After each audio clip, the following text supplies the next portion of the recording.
Hi everyone, welcome back to my YouTube channel. This is Sabu Maurya. तो मैं आज इस वीडियो में हम बात कर रहे होंगे एकदम इम्पोर्टेंट टॉपिक के ऊपर। तो जैसे कि आप सब फ्रेशर हो, आईपी यूनिवर्सिटी में एडमिशन ले रहे हो, तो बहुत सी ऐसी बातें हैं जो आपको पता ना हो। तो हम आज इस टॉपिक के इस वीडियो के अंदर ऐसी सीक्रेट बातें हम आपको बताएंगे कि आप भी चौंक जाओगे। शायद आपको इस बारे में आइडिया ना हो, लेकिन आप इससे बहुत दूर हो। तो इस वीडियो में जितनी भी सारी चीज़ें हैं आपको पता होनी चाहिए, है ना। आप यहाँ पर एज ए स्टूडेंट एडमिशन ले रहे हो, तो ये सारी बात आपको जानना ज़रूरी है। अगर आप इस चैनल पे नए हो तो इस चैनल को सब्सक्राइब करिए, लाइक करिए एंड कमेंट करिए। अगर वीडियो अच्छा लगा तो शेयर भी करिए। तो हम लोग शुरू करते हैं ये वीडियो, तो अंत तक जरूर देखिएगा।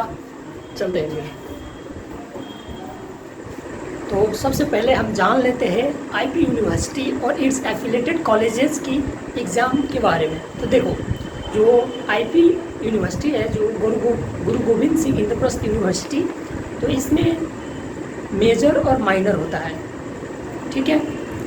माइनर एग्ज़ाम जो होता है मेन कैंपस के अंदर, वो आपको 25 मार्क्स की होगी, और एफिलेटेड के अंदर 30 मार्क्स की होती है। जैसे मेड, MSIT, इन सब के अंदर आपका जो फुल मार्क्स रहेगा माइनर एग्ज़ाम का, जो 35 मार्क्स की होगी, और मेजर एग्ज़ाम्स का जो मेन कैंपस के अंदर रहेगा वो 75 मार्क्स की होगी। तो इसमें देखिए, आप 25 मार्क्स माइनर, जब आप पेपर दे रहे हो तो आपको एक पेपर सीट दिया जाएगा। आप उस सीट के अंदर 25 मार्क्स जो होती है उसके हिसाब से आपको लिखना है। आपको एक्स्ट्रा सीट नहीं दी जाएगी, कोई भी हालत में आपको एक्स्ट्रा सीट नहीं दी जाएगी जब आपका माइनर का पेपर चल रहा हो। तो ये बात को ध्यान रख के 25 मार्क्स को आपको उसी पेपर के अंदर कैसे लिखना है, ये आपको पहले ही से ही जान लेना चाहिए और पहले से ही प्रैक्टिस कर लेना चाहिए। तो ये बात आपको ध्यान देना है। दूसरी बात, आपका जो मेजर होगा वो 75 मार्क्स की होगी, ठीक है। और एफिलेटेड में जैसे माइनर 30 हो गया, तो बाकी रहता है 70 का।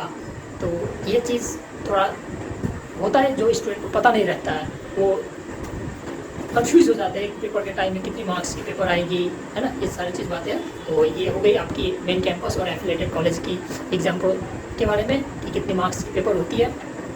उसके बाद हम बात करेंगे मेन कैंपस की पहले।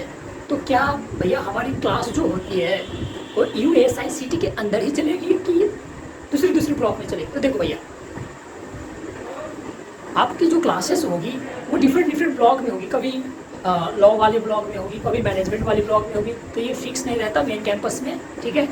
और ये चलता है क्योंकि क्लासरूम का शॉर्टेज है, तो ये आपको थोड़ा देखना पड़ेगा। ये चीज़ है, आपको डिफरेंट ब्लॉक्स में जाना पड़ेगा, है ना। और उसके बाद हम बात करते हैं एफिलेटेड में। तो देखो, एफिलेटेड में भी कुछ कॉलेजेस के अंदर ये सीन है, कुछ कॉलेजेस के अंदर ये सीन नहीं है। तो ये बात हो गई क्लासेस की। दूसरी बात, सबसे इम्पोर्टेंट बात, जो अभी काउंसलिंग चल ही रहा है आईपी यूनिवर्सिटी का, तो फिर भी मैं बता दूँ, जब हम लोगों ने एडमिशन ली थी तो क्या हुआ था कि हम लोग सोच रहे थे क्लासेस कब से स्टार्ट होगा। उस टाइम काउंसलिंग चल ही रहा था, लेकिन कुछ फिक्स डेट नहीं होती है। आईपी में जो फिक्स डेट उस टाइम नहीं आया था और अभी भी नहीं आया है। तो हमारी जो क्लास हुई थी वो नवंबर में स्टार्ट हो गई थी। तो नहीं, मैं नहीं मानता। आपकी भी क्लास हम सब उतना ही रहेगा, नवंबर में ही स्टार्ट होगा। आप चाहे MBA वाले हो और कुछ भी, मतलब ज़्यादातर कोर्स की जो होती है, हाँ, हमारे बैच में बायोटेक की हमारे से 1 महीने पहले क्लास हो गई थी।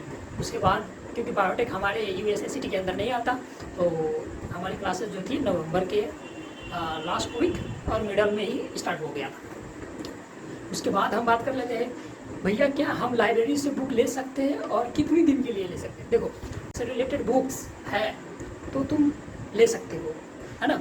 अगर तुम्हारे पास लाइब्रेरी कार्ड नहीं है तो तुम नहीं ले सकते हो। बिना लाइब्रेरी कार्ड की लाइब्रेरी में एंट्री नहीं दी जाती है, और लाइब्रेरी कार्ड जब तक आपको नहीं मिलेगा तब तक आप लाइब्रेरी में नहीं जा सकते। हाँ, अगर उन्होंने एक दूसरा रूल्स बना दिया, चलो फ्रेशर्स है, इनको आईडी कार्ड नहीं मिला है, तो आप लोग सिर्फ रीडिंग रूम में बैठ सकते हो, अंदर नहीं जा सकते। और दूसरी बात, कितने दिन के लिए हम ये ले सकते हैं बुक, तो बुक मैक्सिमम आपको 14 to 15 डेज तक का रहता है। उसके बाद फिर से आपको वहाँ पर रजिस्टर करना पड़ेगा, रिन्यू करवाना पड़ेगा, उसके बाद फिर से वही बुक आप ले सकते हैं 14 to 15 डेज तक के लिए। उसके बाद हम बात करेंगे कि USICT के अंदर टीचर्स कैसे मिलती है। फर्स्ट ईयर में आपको टीचर कैसा देखने को मिल जाएगा। तो देखो फर्स्ट ईयर में क्या होता है कि ज़्यादातर जो PhD स्टूडेंट होते हैं, जो वहीं पर PhD कर रहे होते हैं, वो आके आपको पढ़ाएंगे। मीन्स सारे सब्जेक्ट में नहीं आते, मतलब कुछ कुछ ऐसे 2-3 सब्जेक्ट रहेंगे जिसमें PhD स्कॉलर आके आपको पढ़ाएंगे। ठीक है, कुछ लैब में भी आपको PhD स्कॉलर देखने को मिल जाएगा। वो प्रोफेसर नहीं आएंगे, जो PhD स्कॉलर जो कर रहे हैं, पढ़ ही रहे, PhD का रनिंग है, वो आके आपको दिखाएंगे।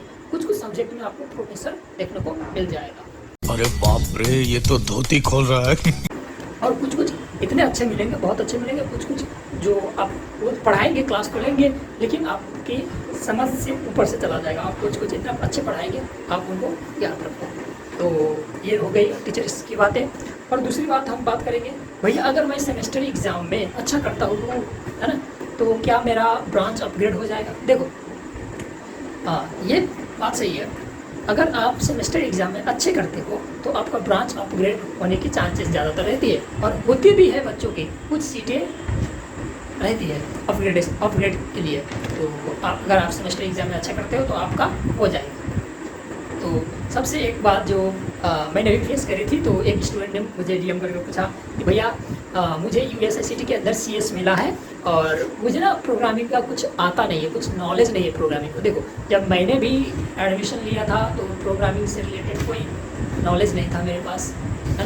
तो क्या होता है कि फर्स्ट ईयर से तुम्हें क्लास में उतना नहीं सिखाया जाएगा, फिर भी तुम्हें मतलब एक सीनियर की हेल्प से, दोस्तों की हेल्प से तुम्हें एक वो इन्वायरमेंट खुद से क्रिएट करना पड़ेगा जहाँ पर तुम प्रोग्रामिंग सीख सको, है ना। क्लास में तुम्हें वो सिर्फ अपना सिलेबस ख़त्म करने पे लगेंगे, तुम्हें खुद से अपने रूम पर, अपने हॉस्टल पे, अपने घर पे प्रैक्टिस करना पड़ेगा, सीखना पड़ेगा खुद से।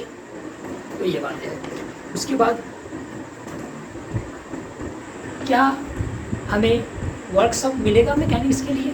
तो देखो वो मैकेनिक्स के लिए जो वर्कशॉप होता है, और आपको फर्स्ट सेमेस्टर में मैकेनिक्स पढ़ाया जाएगा, सेकेंड सेमेस्टर में आपको मैन्युफैक्चरिंग एक सब्जेक्ट है वो भी पढ़ाया जाएगा। तो इन दोनों सब्जेक्ट के लिए कोई वर्कशॉप नहीं है। यूनिवर्सिटी मेन कैंपस के अंदर एफिलेटेड में है, तो वो आपको कराते हैं, दिखाते हैं कि वर्कशॉप के अंदर क्या क्या होते हैं।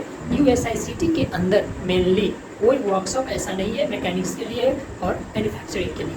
ठीक है, तो बाद में आप ये नहीं कह सकते कि ये नहीं है। तो ये चीज़ बातें हैं जो अंदर की बातें हैं, आपको जानना ज़रूरी है।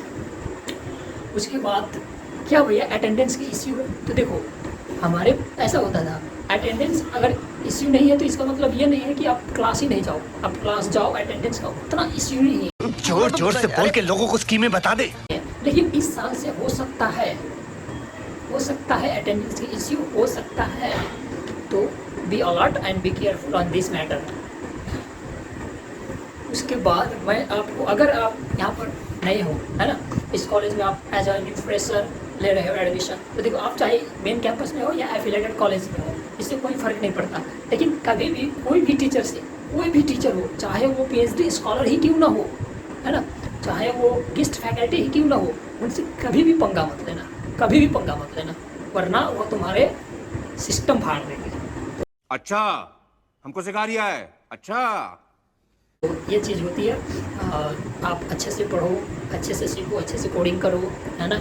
अब जिस भी ब्रांच में हो, है ना, सारे अच्छे से करो। तो मैं यही चाहता हूँ आप अच्छे से करो, अच्छे से पढ़ो, अच्छे से लिखो, आगे बढ़ो। अगर आपको ये वीडियो इन्फॉर्मेटिव लगी तो आप वीडियो को लाइक करें, शेयर करें, सब्सक्राइब करें। तो मिलते हैं नेक्स्ट वीडियो में।